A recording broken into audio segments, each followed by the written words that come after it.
Hey everybody, welcome into another edition of Make Every Second Count Live with me, your host and international award-winning Make Every Second Count speaker.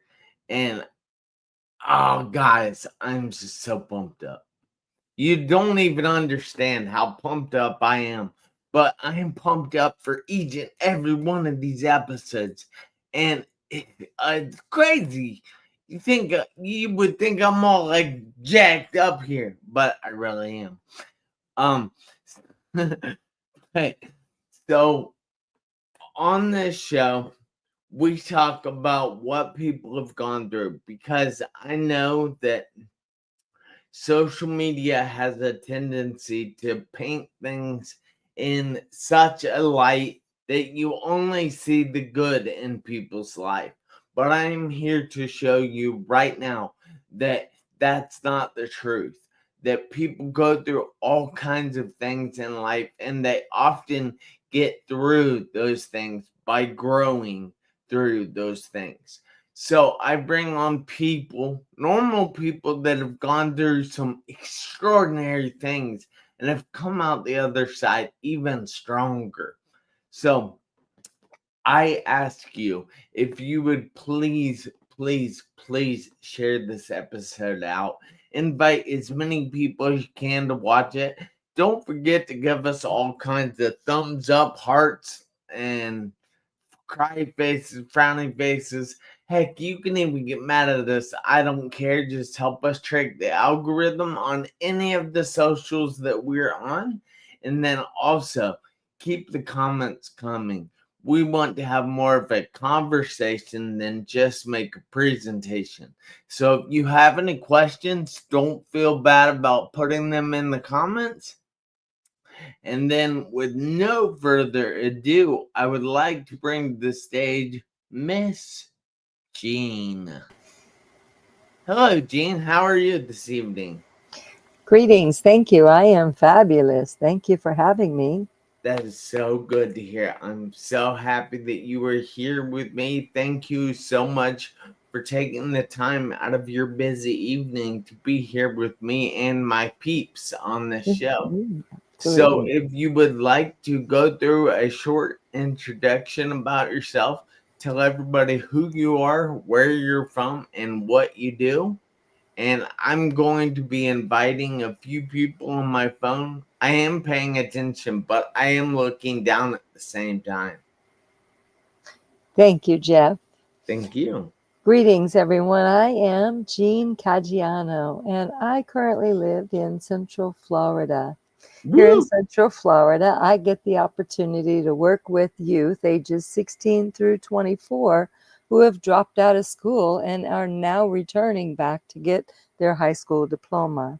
These youth, they are supported by the Department of Labor and the Housing Authority. So they're coming from some adverse situations, but this Youth Build program gives them the opportunity to come in, get their high school credentials, as well as some other trade school, or even go on into college. So I am grateful that I get to help someone on their journey to greatness today. That is amazing. Thank you so much, Jean. Now, I know personally because you see, when I was 17, I spent 2.5 months in a coma and 3.5 in the hospital after a severe car accident. I was told I wouldn't walk again, but I do now. So I have had to grow through that right there. So I know that each and every person out there goes through things, but oftentimes they don't grow through them. But I know that you have grown immensely through some things in life. So, can we talk about what you have grown through? Jeff, I love how you reference it as grown through. It's a unique way to say it. You're right.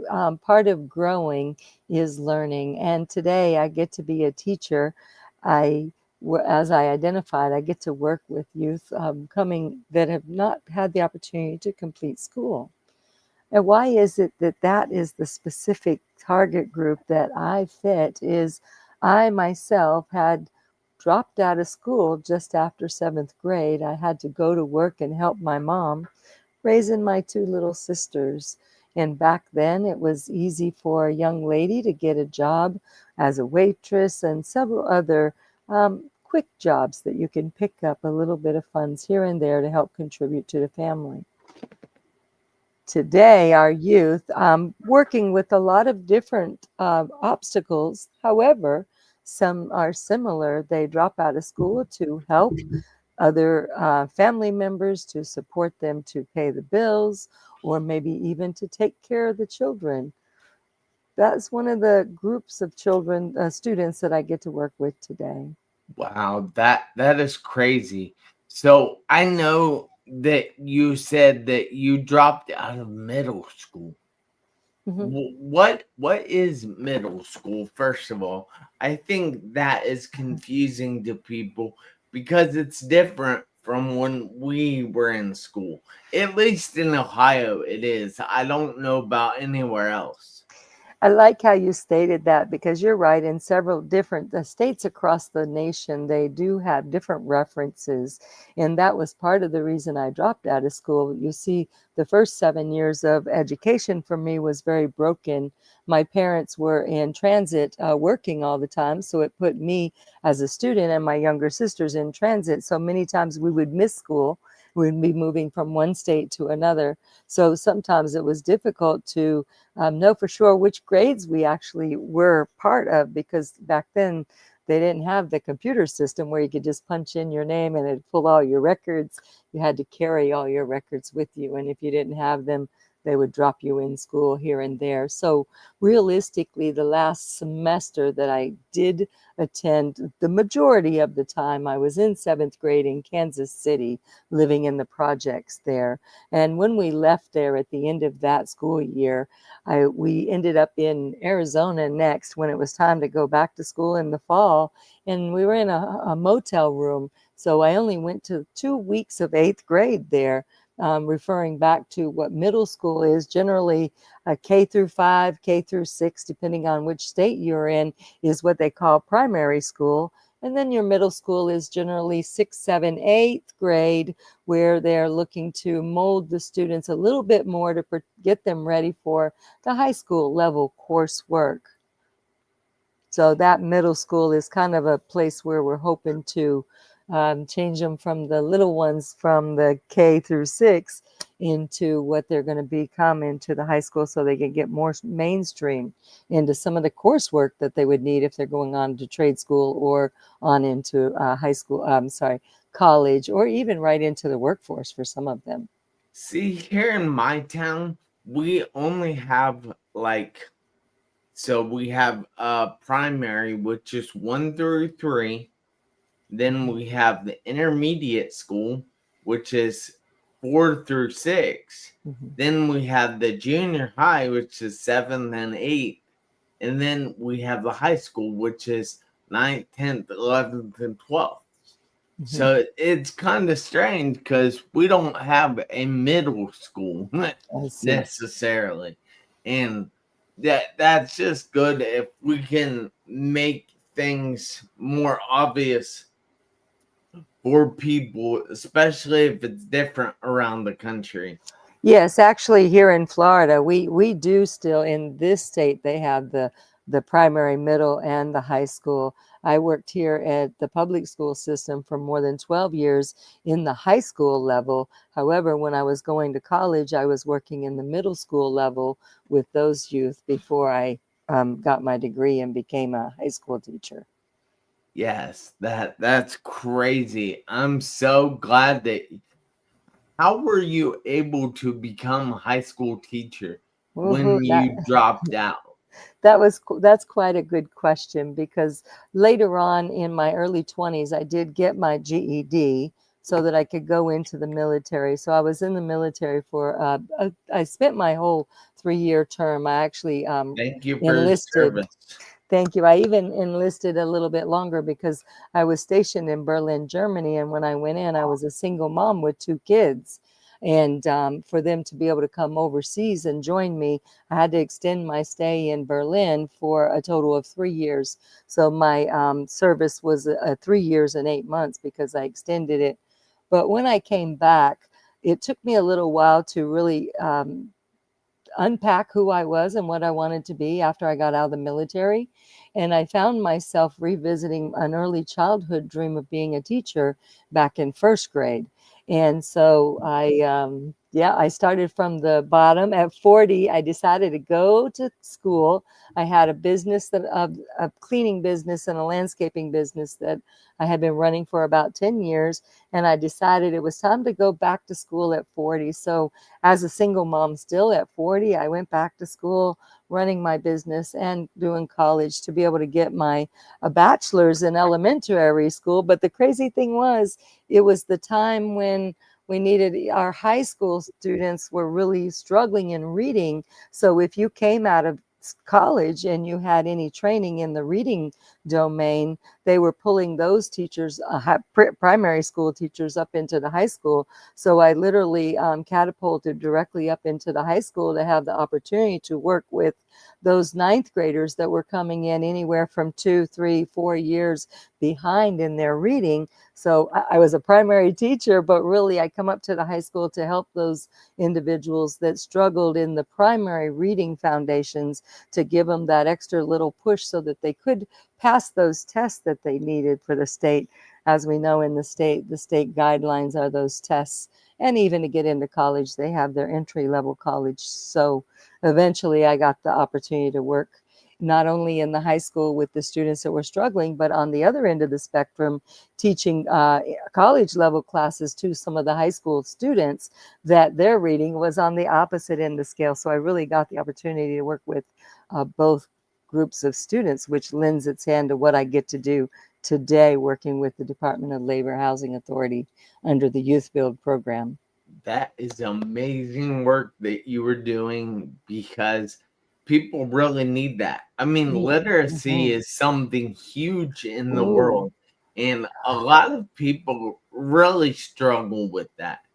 Absolutely. As you say that, our report just came in for our nation, United States. Right now, in our third grade levels, that primary level, the top level, 1/3 of those students are 2 to 3 years behind in their reading and their math. Their scores are so low. So if you think 1/3 of our children at third grade are not, they're behind already. What is it going to be as they keep coming up into that? Because now we're going to have puberty coming in when they start moving into those middle schools. Well, some of it's not even that, or it's earlier than that in some cases. There's another some conversation there, but realistically, if they're already that far behind in third grade, and some of them are being held back in third grade because that's the critical year that they need to have those foundational reading skills before they come on up into the fourth and fifth and sixth grade. Because if they're not reading by then, they arrive in that ninth grade classroom and they're already behind. Their likelihood of graduating is decreased quite exponentially, realistically. And then if they failing in reading, more than half of them are also failing in math, because we know that math, eventually you've got all the word problems in math. So can't read. What happens when you get into the word problems, algebra and stuff like that? It's like it starts to become gibberish to them.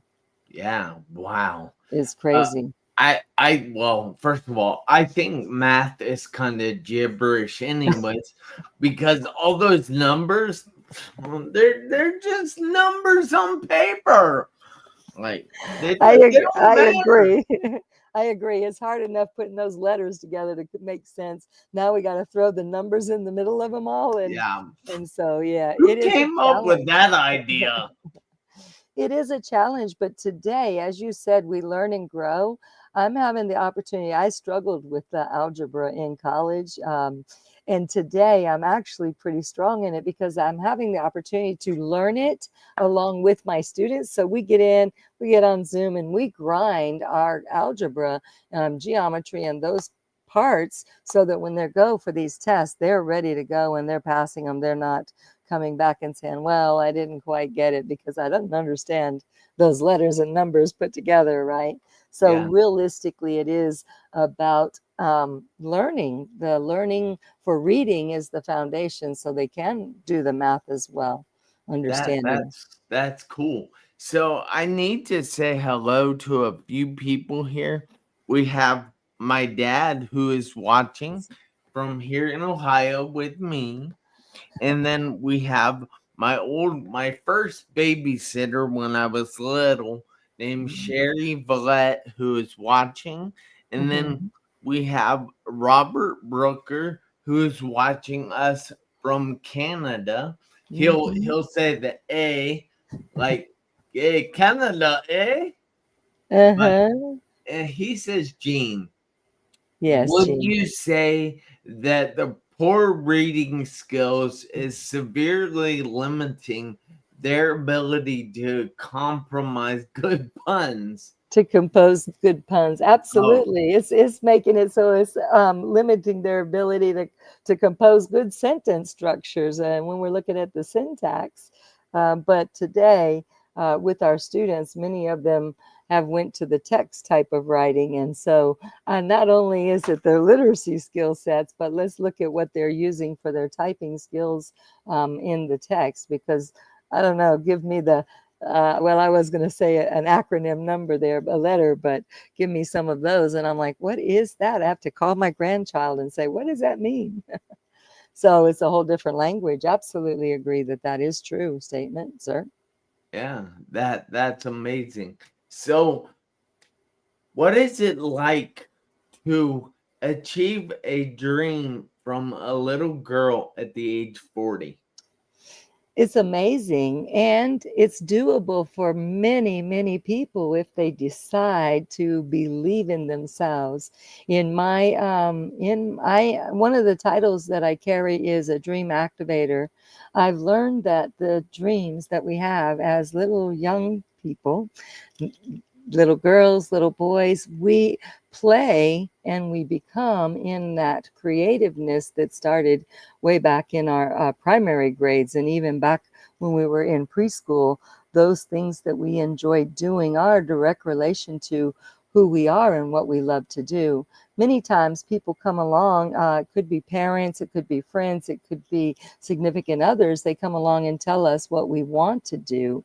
But if we seek back to what we wanted to do as children, it's still within us. Most of them, I will say there's some dreams that have expired at this point for some of us, but I am a living testimony, starting my education realistically at 40 years old. And today, at my young age, I get the opportunity to teach others to come up out of there, because I believe that knowledge is power. However, you got to put the knowledge to work every day. We should be lifelong learners, learning to grow, because that's how we grow.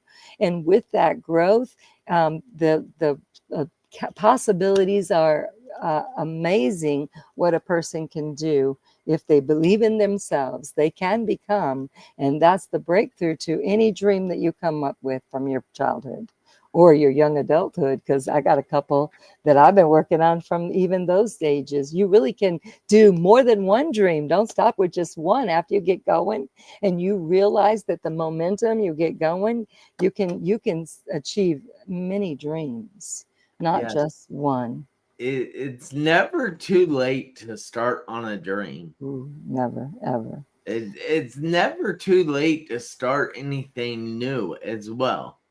Correct. And people feel that, I think a lot of people feel that they're too old to do it now, Mm, or life has passed them by, mhm. and they're just it's no longer available to them. What would you tell somebody like that who Today, believes that? today, I would say do not let that age get in the way. As a matter of fact, I have two young ladies that are more than 60 years old that today I'm working with them to help them achieve their high school diploma. So at 60 years old, 166 and 163, I think she just turned 63. But the point is, don't ever give up on those dreams, because guess what? Those ladies, I'm sure they wanted to have that high school diploma way back there somewhere. Yeah. Today, they have a different why. One of them, her why is because she's got a 9-year-old grandson that lives with her, and she wants to be able to work with him and help him in his academics to become his greatness. And the other one is she's been told all her life that she can't do it. However, she's rocking it in business on her own. She don't have a high school diploma. It doesn't stop her from what she can already do, but it's one of those dreams that she has from her childhood or her youth that she would like to accomplish today. Yeah. One's working a little faster than the other, but again, when you know your why, any dream is possible, realistic as well. What would you tell somebody that sees, or you say this girl is doing great in business, but she Mhm. doesn't have a high school diploma? I think that a lot of people that don't have a high school diploma would see the things they can't do. But this lady saw the things she can do. Now, that is often something I tell people that are like in the hospital, or even students, that you need to focus on what you can do right now, because this is the only moment that matters. But I don't remember where I was going with this now. Well, But what would you tell people that focus on what they don't have or can't do instead of what they do have or can do? I like how you put that. You're right. There too many times we're focusing on what we can't do, and my mom always said it. She said, "Can't, never tried," and I'd be like, "I tried." Well, try again, try again, try again. Never stop, never stop. But going back to um, what you focus on, you become. So if you begin to focus on what you want to become, as I said, believe, you will become, and then that's when the breakthrough will happen. I learned that, as you see, the title of my initiative is Gems of Hope, and it's about the gems that we have within us, those skill sets that we have. Those are talents, or they're tools that we can use to put to work. I referenced earlier that I went to college to get my degree, I was running a business. It wasn't my first business. I've had a restaurant, I've had a cleaning business, I've had a jewelry business. So there's a Wow. couple others that I've had as well. So the point is, even from my teenage years, I began working as a business. So what is it that your skill sets are to do? And you put that to work, you can monetize so much, because not everybody, many people need help. And if you have two hands that are working, you're ahead of many other people. If you got 2 feet that can walk, you're ahead of many people. And if Yeah. you have a brain that can think and write, then the skill sets are unlimited if you realize that they are valuable and you put them to work to help not only yourself but helping others. So go to work helping others, and you'll start to see what it is that you bring to the table that you can monetize in a sense. And it may very well be driving, writing, creating videos. There's a lot today. I would say find something that the robots can't take, because today they're taking a lot of jobs from individuals. So be wise on what you're choosing to become in your thinking. Absolutely. But never ever give up. That is great advice. But you were talking earlier about, I don't know if you talked about this on the show or not, or before we got started, but you have recently written a second book. Well, I'm a co-author in two different books. The first one is with Dr. Tracy Ward and 6 other authors. I just came back from Kenya. I was over there and I met one of the authors in that international book under Dr. Reuben West. And I also just launched virtually July 3rd, Entrepreneurs Living a Dream with Dr. Pat Rogers and their Unity and Service team. And we'll be in Atlanta actually on the stage promoting that book. So they just hit #1 seller, not only here in the United States, but internationally, because within that one, I believe there's 24 authors, and they're all over the world. They're not just in one place. They're from several other countries included in the second book that we just finished up. I That also, is so I also cool. have a children's book I wrote long before all of this when I was going through college. I don't talk about it a lot, but I think I'm going to revisit it and rewrite it so that it can be published out there completely. It is hardbound, but I didn't get it published. But it is one of my next moves I'm looking at doing. Thank you for That asking, is though. awesome. So, how can people get a hold of these books if they want to? Both of those books are up on Amazon. One is Entrepreneurs Living a Dream. Again, it is a collaborative book with Dr. Pat Rogers and the Unity and Service team. And then there's it's called Chronicles of the Chosen, Claiming What's Mine, with Dr. Tracy Ward and Dr. Ruben West that wrote the foreword in that one. Both That of is them are up on Amazon where you can purchase them. that is amazing. That is really good to hear that you have written books even. Chapters, my chapter. Well, We get chapters, but we're all co-authors in it. yeah, Absolutely. that's really cool. So, do you happen to have any contact information you would like people to have? I have Gems of Hope, as you see up there on the screen, at gmail.com. Or you can find me, Jean Caggiano, both on Facebook and LinkedIn. That's primarily where you can find me. I know that there's Instagram over there. I'm not one that works that social media quite as much as I'd like, but it is part of what's coming. I do have gemsofhope.com as well that I'm working on getting it a little bit more up to where I'd like it to be. Today it's a basic website, but it is alive, gemsofhope.com. Now it starts with a J for the gems, GEMSOFHOPE, Gems of Yeah. Hope. All right. So we got Gems of Hope at Gmail, and Mm-hmm. then we have gemsofhope.com. Mm-hmm.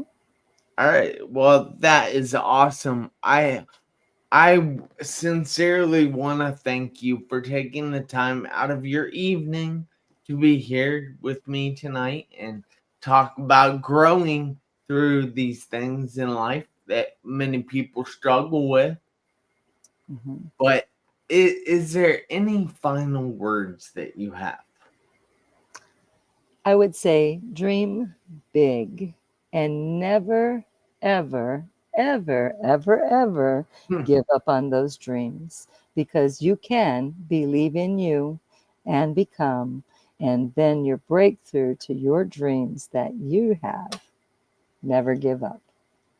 that is fantastic advice right there. I have to say so myself. But I need each and everyone out there, including you, Gene, to do me a favor this week, next week, and for the rest of your life. I need you to make every second count. Why? Because you never know when those seconds will run out on your one life. I'll see you guys back here next Tuesday, 7 p.m. Eastern Time. And until then, you have a great week. Thank you again, Gene. Thank you for having me, Jeff. We'll see you soon. All right, bye. Bye.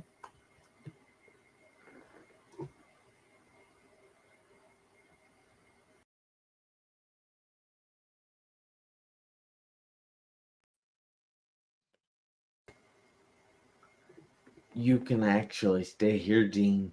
I kind of guessed that. That's why I'm hanging out, because I know. Yeah, the thing goes too long, but oh well. Okay, let it do what it does. That's what it's supposed to do. But yeah, generally there is a debrief afterwards, so I'm awaiting. Oh, yeah, this isn't a general show, though. Okay.